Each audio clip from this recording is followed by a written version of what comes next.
But has anybody had that thought that comes in your head which says, don't mess this up? We lose in this country £117.9 billion, which is 5% of UK GDP, due to poor mental health. I went on this spiritual path, and I went on this spiritual path because in 2016, I was serving as a police officer. So I did what everybody tells you to do. Tell somebody, go and talk about it. It's good to talk. Not if you're a police officer, it's not.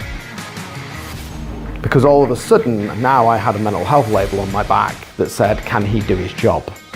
So I did what all good men do, which is I buried it inside and didn't let anybody in, and I carried on. And 2 years later, I was going to kill myself.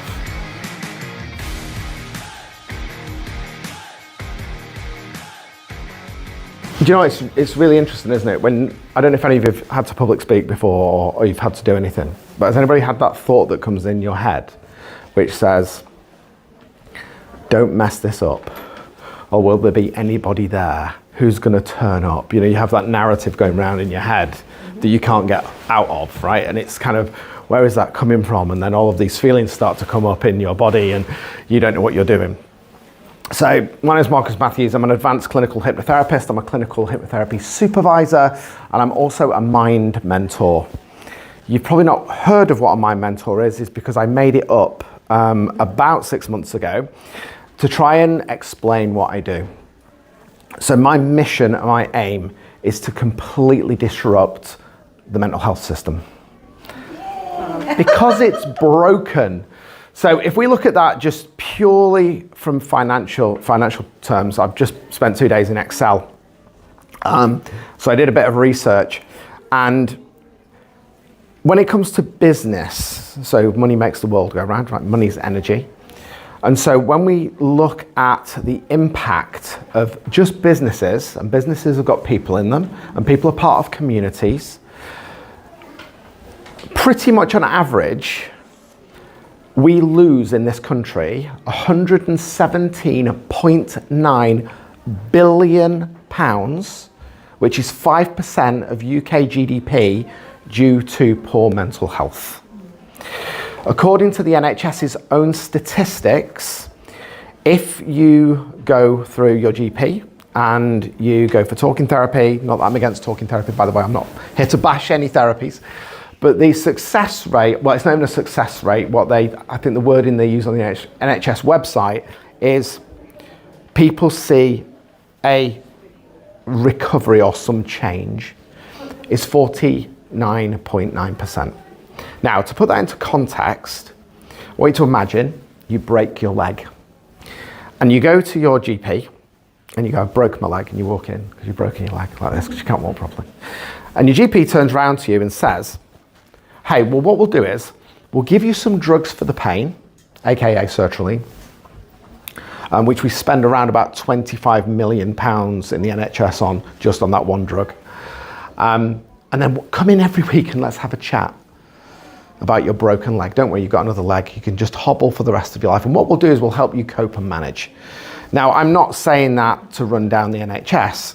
I'm saying it because that is a fact of the system that we presently have. So my big thing is not about saying that what I do is any better than anybody else, because it isn't. What I'm passionate about is making sure people have informed consent in regards to what's available. So I'm also a Reiki master, not that I do Reiki anymore, but I've been on this whole kind of journey of discovering what happened. And through that, I've been really, really fortunate to work with some pretty amazing people. I work with celebrities, one of which is Kerry Katona. So I think most people know if they know Kerry Katona. She's had her battles with her mental health. I was also coached with an organisation called Mind Valley. And 2 years ago, we took 120 C-suite executives, and I'm talking millionaires, billionaires, through 12 years of transformation in 12 months.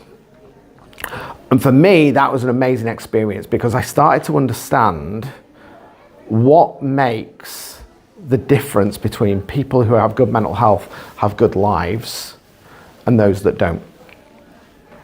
And so that was part of my 4 pillars. And so my first pillar is what we need. Now, I'm going to pause there because I want you to be aware of something that you're probably not aware of.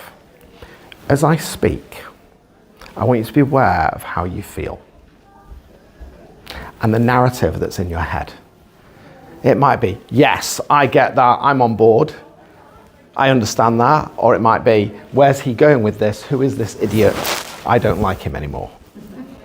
Okay, whatever that narrative is, I want you to notice the story that you tell yourself. So this is why I called my talk, what came first, the chicken or the egg? Because we don't know the answer to that, do we? What came first, the chicken or the egg? I believe it's the egg, but it doesn't really matter. But if we shift that from a mental health perspective, what came first, the thought or the feeling? So when we look at a lot of the incentives that are out there, they're generally talking therapies. So even in hypnosis, with some of the work that I do around root cause, I'll use techniques in psychotherapy, NLP, CBT, but under hypnosis. But what I started to realize was that was the gateway. And the thing that drives behavior is not the thought or the story we tell ourselves, but the feeling.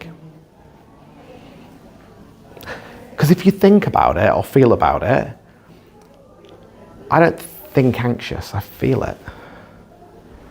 I don't think happy, I feel it. And so I kind of put this hypothesis out there, which was, we're actually just a virus. As humans, we're just a virus. Because when you put it down to the very simple reason why we're here, is just to have sex and keep the species going. So if that's true, why would we invent something or create something within our minds and in our bodies that's bad? But we're told anxiety is bad. We're told that these feelings are bad and we should move away from them. And what I started to realize is that all of these words and all of these things that we're told inform our reality. And so what we tend to do is we tend to say, I want this. This is what I want. So we look outside for other people to give us the answers. But actually, if you think about those words, just close your eyes. Just close your eyes. And I just want you to say the word in your head, want. And just notice how it feels, that word want. And then say the word need and see how that feels. Which feels stronger? Is it want or need? Which kind of has more of a pull? So just put your hands up. Who thought want was a more powerful word? Who thought need was a more powerful word, right? It's just a word. So think about how many words you say to yourself every single day. I'm not good enough. I'm different. So here's another one. Anybody else say that? I'm not good enough. Anybody knows going to admit to it? I do. I say it all the time, right? Yeah, thank you for your honesty. So watch this. Let's think of something. Anybody got a challenge or a fear, something that they don't like? Say, has anybody got anything like that, or you've all done your healing and you've got no more work to do? Right? Okay, that's right. Okay, at least we're on the right. What I want you to do is, let's use the word anxiety, right? Because the word anxiousness, anxiety, we all go through it. It's a natural state, okay? So just try this. Again, just close your eyes. And the reason why I want you to close your eyes is because I want you to feel how it resonates in your body. So I want you just to say, I am anxious. You might not be, but I'm just saying, just say the word, I am anxious. And maybe think of something that makes you anxious. It might be something like Marmite. You don't like Marmite. The fear of eating Marmite just turns your stomach. So it doesn't have to be anything big. And then I want you to change the word I to the. The. Okay, so I, whatever it is, and the, whatever it is. And I want you to notice something, that when we use the word I, it becomes us. When we use the word the, We become the observer of that experience. So just open your eyes. And so what I started to find was that there are four things that come through that people are successful with. And it's the first thing is they go for what they need, not what they want. Because the vibrational resonance in your body just kind of, it directs you slightly different. The second thing, which is the hardest thing, is the why. Why do I want that? So I always use this analogy. I want an Aston Martin DB12. I need an Aston Martin DB12. Now, for me, I would need an Aston Martin DB12 because it's gamified. I don't really need it, but I'd want it because it'd show that I've managed to get some sort of success that I could afford that car. But actually, the reason for wanting that car is nothing to do with that's fine. I should have done a dance while it was going on. So the reason why I want that car is not actually from any ego perspective. It's just that I've actually driven an Aston Martin around a racetrack and it was very exhilarating and it made me feel amazing. So the first thing is what you need. The second thing is why you want it. And so the first one is a thought. So what we want or what we need is normally a thought, but the why is the feeling. It's the emotion that drives the behavior. But the reason why we can't get what we want or what we need is because we don't know why we want it. But the thing that stops us is our values and our boundaries. We're really bad at boundaries. Any empaths in the room? Yeah, right? You're basically just Duracell batteries that people plug into, right? But the fourth one was the critical one, and the critical one was environment. And we tend to want to escape. Anybody meditate? You have a stressful day, you want to get out of your body, you're like that Zen place where you go, I just want to disappear. And so actually creating the environment in the mind and the body is really, really important. It's the foundation. So the work that I tend to do is, if you want to build a house of abundance, you need to find the root cause to why life is subsiding.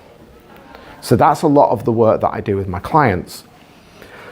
So I went on this spiritual path, and I went on this spiritual path because in 2016, I was serving as a police officer and I got assaulted. I was single crewed, my backup was about 20 minutes away, and it was a very routine job. It was nothing. I won, by the way. I'd just like to say I did win the fight. But out of the back of that, my mental health just started to go downhill, and it didn't make any sense to me. So I did what everybody tells you to do. Tell somebody, go and talk about it. It's good to talk. Not if you're a police officer, it's not. Because all of a sudden, now I had a mental health label on my back that said, can he do his job? So I did what all good men do, which is I buried it inside and didn't let anybody in, and I carried on. And 2 years later, I was going to kill myself. And I got sectioned.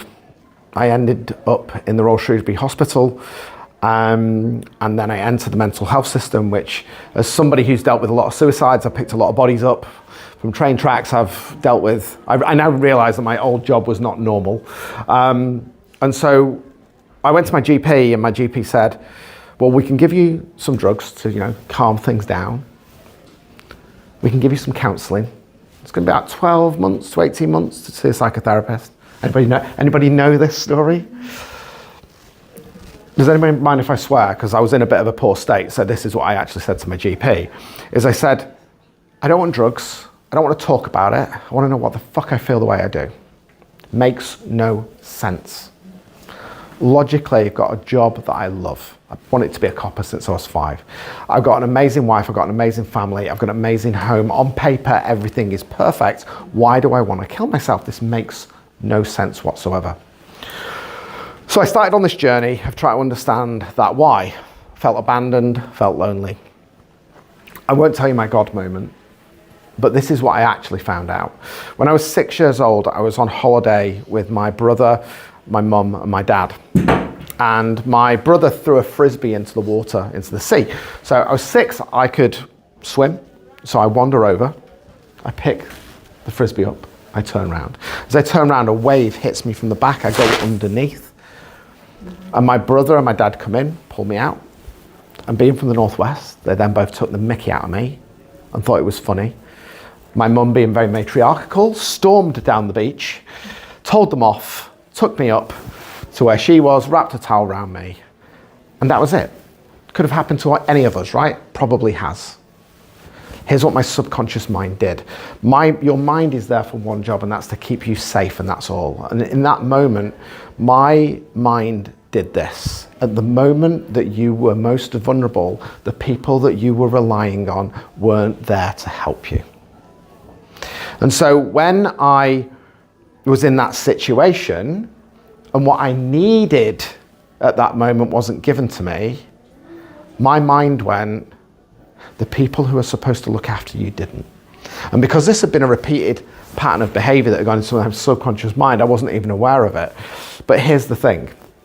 Has anybody heard of Einstein's theory of general relativity? I'm going to prove this with physics. You've heard of it, right? Okay, so Einstein says in his general theory that the bigger the mass of the object, the more it experiences time. So if I was to walk now, you could time how long it takes to get from here to get to Caroline, right, and back. We could time that. Everybody agree? That's physics, that's true, that's science. So anybody here can tell me the mass of your mind. Does anybody know what the mass of your mind is? No? Okay, good. It doesn't have any. It's just pure energy. But wait a minute, then if the mind doesn't have any mass, then it doesn't experience time. So if it doesn't experience time, what actually happened was that in that moment that I had that breakdown, my ego mind and my protector mind turned around and went, you're 6 years old, there's no way that you're going to be able to deal with this, I'm going to shut everything down. It did a great job. But what the world wanted to tell me was there's something wrong with you, you've got PTSD, we need to drug you up and we need, you're a victim, go over here, join the victim, we're all the broken people over here. And I wasn't gonna accept that.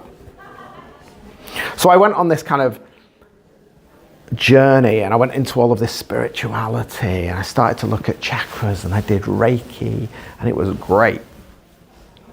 But there was something missing. And what happened was it was actually Ben Calder who's in there, and I did a Qigong retreat with him and his brother Sai. And Sai was like Master Oogway from Kung Fu Panda. I don't know if anybody's seen that. So yeah, right. So I'd done Reiki. I've been playing around with energy and connected to the universe and all that sort of stuff. And so we're doing this practice, and we're supposed to be doing this thing where it's electric, magnetic, and we're doing it. And anyway, so me being me starts doing this. I'm like playing around with this energy. And Sai comes up to me, I've got my eyes closed, and he's like, no. Literally slapped my hand. If anybody knows Sai Calder, you'll know that he will do things like that. So I went back into it. And what happened in that moment working with Sai is that my mind integrated with my body. And something really weird happened. I started to notice the narrative in my mind created vibrational waves in my body. Okay, so I want to test something because I always test these two words. Does anybody believe that having a positive mindset is important? Just put your hand up if you believe that it's a positive mindset. Rubbish, I hate the word. It makes me want to throw up. Okay, so I want to test something to see whether the word positive mindset and the word I'm going to tell you which is more powerful. Okay? So just close your eyes. So I want you to just feel that word, positive mindset. And please don't, I'm not hypnotizing you to think that there's something wrong with it. It's just because I know what I know. So just feel it, positive mindset. And what I want you to do is go into your body and notice where you feel it in your body. Observe it, be the observer of that feeling. And I'm going to give you another word, and I want you to say this word. I want you to see how that energy changes. So the word I want you to say to yourself now is focus. Just flip between the two. Positive mindset, focus. Positive mindset, focus. And just see how that shifts, that word shifts. Okay, open your eyes. Now, who thought that the word positive mindset felt more powerful? Focus. Okay. But everybody tells you, have a positive mindset. Yeah. Be grateful. Yeah? Has anybody had that phrase where they go, you just need to do daily affirmations. I am good enough. I am rich. I am abundant. And your mind's going, fuck you are. Right? Excuse my French. It's true though, isn't it? It's true. And so the words that we tell ourselves are really, really important. And that vibration is really, really important. So I want to give you a tool. Has anybody, you don't have to tell me, but has anybody got a challenge in their life at the moment? And anybody who hasn't is either a psychopath or a narcissist. So make your choice. whether you feel you have a problem. We all have challenges, right? And so another word that a lot of people say is happy. I want to be happy. How many people want to be happy? Well, do they? I don't know. But who wants to be fulfilled? We can't be happy all the time. It's impossible, right? There's a great book by Neil Donald Walsh, Conversations with God. I don't know if anybody's read that book. And he asked that question, you know, God, why did, if everything's supposed to be blissed out, why did you create war? Why did you create this? And God says, how can you know love if you haven't known loss? It's like, how can you know peace if you haven't known chaos? And so what I learned was that leaning into that darkness is actually the way to let go. And through the work that I've done with clients, I came up with this little method. And it works really, really well. I actually had a lady at Excel who suffered from fibromyalgia, and she had pain in her leg. So I just tried this little technique, and she messaged me today and said, I still haven't got any pain in my leg. I don't know what you did, but it's gone. So I'm going to try this. And so you can pass this on to anybody. And if you scan this QR code at the end, there's actually a free webinar training that I do on teaching you how to do this. So give it to your friends and family. It's completely free. So just close your eyes now. Just everybody close your eyes. And I just want you to come up with a challenge, okay? It's your own personal journey. It might be, I haven't got enough money. It might be, I'm having problems communicating in a relationship. It might be, I just don't feel good enough. It might be, I really want to get out of this room, but he's not going to let me.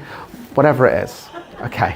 Just feel that feeling of discomfort. So the first thing I want you to do is just say in your mind, I'm going to give myself permission to feel this feeling, okay? With no judgment, no shame, no guilt, no validation, no label. Just allow yourself to feel it. I want you to connect with that feeling. And if you can, what's the shape of that feeling? How big is it? What color is it? Just allow yourself to go internally and connect with that feeling. And I just want you to say these words in your mind to that part of you that's holding that story and that feeling.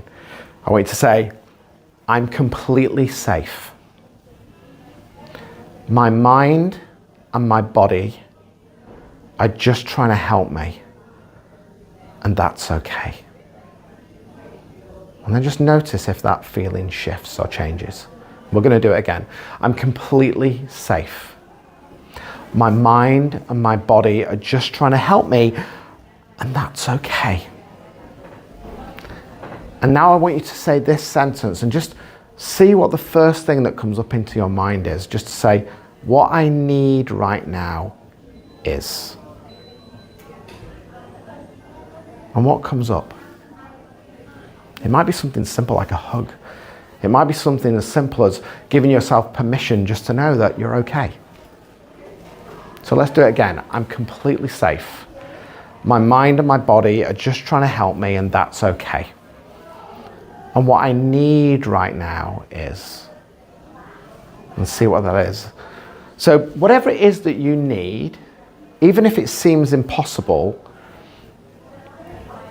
I want you to imagine that whatever that problem is, it's been resolved. It's completely fixed, okay? This is your time to dream. Make it up. So if what you need is to have blue bunny rabbit ears coming out of your shoulders, do that, right? It's up to you, just dream. But I want you to do this. I want you to say, wouldn't it be nice if? And just notice that, wouldn't it be nice if that problem wasn't there, that challenge wasn't there? How would you feel if that challenge had gone? So just give yourself permission to dream. Wow. You know, if that didn't happen and this is what life would be like, oh my goodness, this is how I would feel. And just sit with that. And just notice that feeling. So let's do it from the beginning again.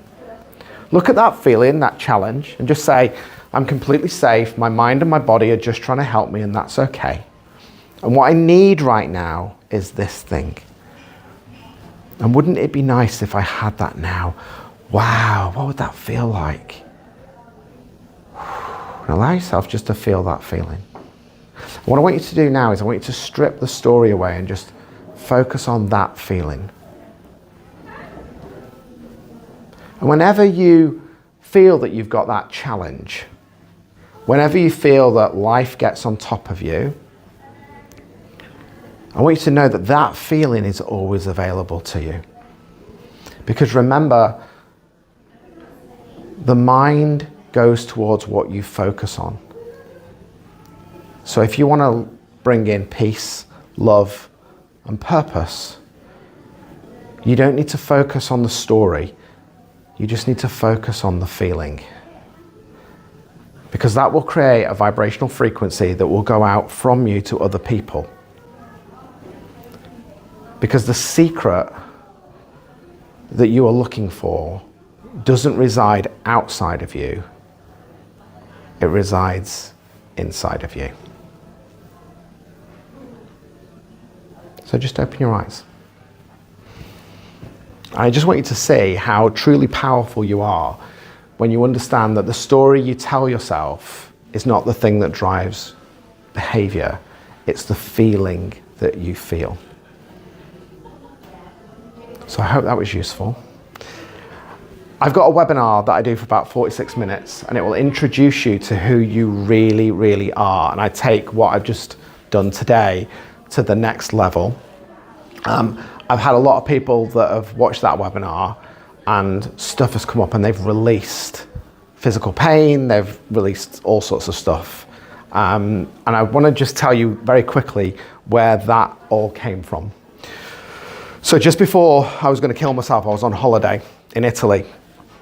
And 3-4 years later after that incident, because it was after COVID, I was on the same beach with my son playing football and I got this kind of panic attack. And we went back to the hotel room and my wife said, "Are you okay?" But I'd been doing the work, right? So I knew to lean into it. And I sat and did this technique, and what came through was the 4 thieves of happiness. And the 4 thieves of happiness are judgment, shame, guilt, and validation. And so once you know they come in and they're just trying to protect you, and you strip them away and just allow yourself to sit with the feeling and just give yourself permission, knowing that you're safe, you'll find that these difficulties that we often have in life will just pass through and they'll allow you to let them go. So that's what that webinar is about. So thank you very much for allowing me to speak today, and I hope that was useful. And if you've got any questions, then please ask.